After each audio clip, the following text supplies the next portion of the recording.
So I'm releasing a new app, and with any new app, I think every developer can relate on this. We tend or need to plan out our software before actually getting into making the actual thing, because it'll make things a lot easier. However, what's interesting is that planning out an app is very subjective to the actual developer, and it's very personal. Like, someone could have a specific way of planning it, I would have a different way of planning it, you would have a different way of planning it. But what this leads to is confusion, and especially if you're new to development, you're not really taught the right way of planning out an app. And so what I like to do is just share my process of planning out an app. And luckily, I plan on releasing a fitness app over these next few months. So this is perfect. I'm just going to walk you through my planning process and how I'm actually planning this specific app, just so you know what it's actually like in real time. So hopefully you enjoy that. So I typically follow a 5-step process for most of my planning apps. I've been developing apps for about a year now, and I feel like I have honed it into this, like at least the planning part pretty well. Let's get into this 5-step process, okay? So the beginnings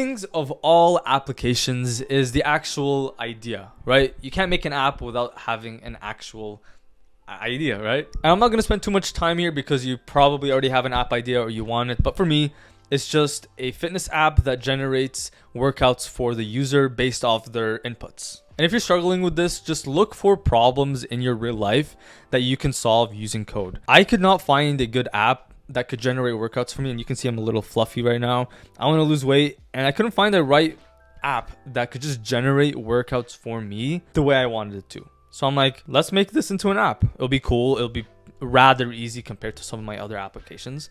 Let's do it. And this actually leads us to the second and most important aspect of planning out software, and it is your purpose, demographic, and need. I know it's 3 things, but they fit in all together, and you'll see why. The whole purpose, no pun intended, of this section is to have clarity on what you're trying to build. I feel like a lot of the times why I've failed so much in many of my applications and where I've succeeded in some of my applications is clearly identifying how my app solves a problem for someone and who I'm building it for. And I feel like whenever I failed, it's because I did not do this correctly. Like, I either built the app the wrong way or I did it for the wrong person. But just identifying who your customer is, who your ideal avatar is, and why you're building it in the first place, I think it's so valuable because you can design it the right way and you can build it the right way towards that person. And so literally in this step, okay, ask yourself, and I'll show you what I've wrote down, but ask yourself, why am I building this?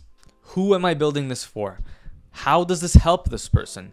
No one does this. I just feel like no one does this. And I think clarifying stuff like this removes all of the confusion in development in of itself. And in terms of my fitness application, it's probably going to be for a guy or a girl, it doesn't really matter, that wants to lose weight and is rather new to the gym. And in my mind, I know a specific design that would fit that. I know the type of copy that would fit that, and I know there's a need because I was struggling with that. And now, right, once we have our idea and a clear purpose, demographic, and know that there is a need, we're basically halfway there with the planning because everything else will kind of fall into place. And the third thing, which is like wireframing and a fake version of the app, becomes so much easier. And a lot of people, including myself, would just start in this section because it's a lot easier and it's a noob move to do. But here's where you take your idea, you take your purpose and your stuff, and you actually put it onto paper or your computer. And so what this could look like is you're just designing what your app could look like. Again, I'm going to show you what it would look like for this application,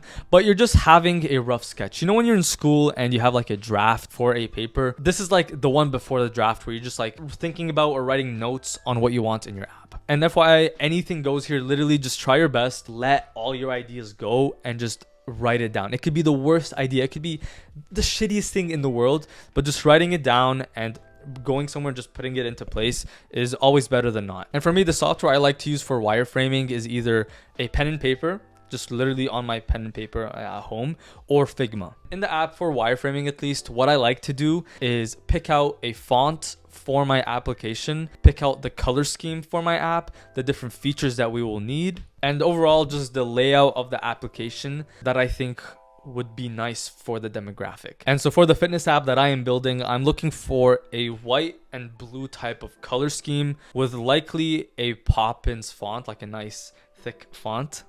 And then in terms of the actual features, I'm only thinking about having like 2 pages where the user can generate their workout, and then pay for any additional thing that they want. And then the languages, I don't know, it would probably be like Next.js, a Postgres database. Maybe I'll use Docker, Tailwind CSS, and Daisy UI. Like that's just the regular tech stack that I use. It doesn't really matter in that sense.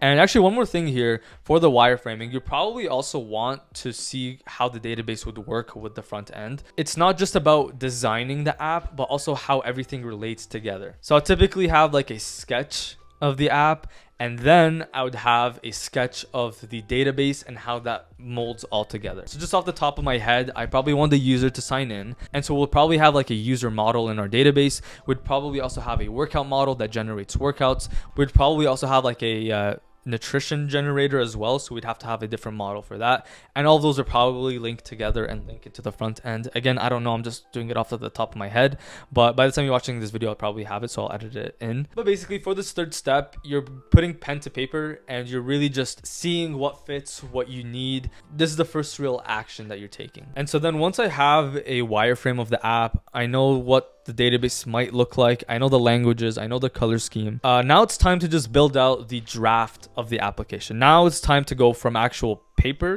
pen to paper, from paper to building and on the computer. And this is typically where a lot of developers will either quit or have like a midlife crisis because it's really, really difficult. And I've gone through that where, I'm building out the app and it's harder than I thought, no homo. And I'm just hating the process. I think once you plan it out the right way, this just becomes a whole lot easier. And again, back to the school example, right? When we're in school, we're writing an essay, right? Let's say you have like an essay you need to write and it's due next week. A lot of the times, at least in my university, what we did was we have our topic and then our teacher asks us to write a draft of the essay, which is just a shitty version of the essay.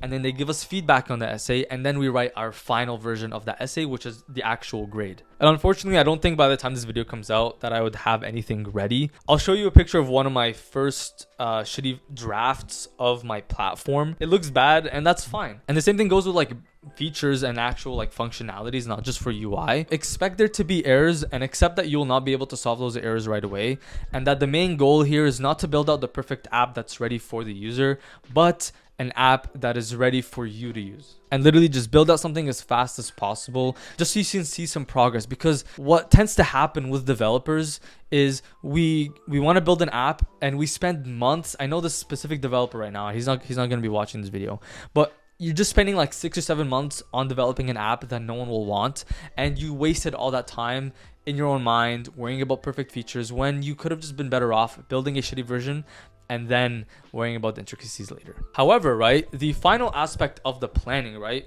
is the final version of the draft. This would be the quote-unquote final version of your essay that you would submit to the professor. But now, because we had our clear goal, we did everything before that, we made the draft. This is literally the easiest part because you're just cleaning up everything. So for me, it was going from this version of the platform to this version of the platform and fixing all the bugs. This also means either adding features or removing features. But again, this is the easiest parts because you did everything before that. And yeah, that's really all I do for the planning of my software. I am probably not doing something that you or someone else would do. But again, planning out software is very, very, very subjective, and it depends on the person. I just like this because I'm used to it and I've seen the best results that way. And that process of going from the planning to the final version, which I'm just coding, makes things so much easier. But yeah, I hope you liked the video. If you did, then like and subscribe. I hear that when you say that, people subscribe. But yeah, happy coding, and I'll see you in the next video. Bye bye.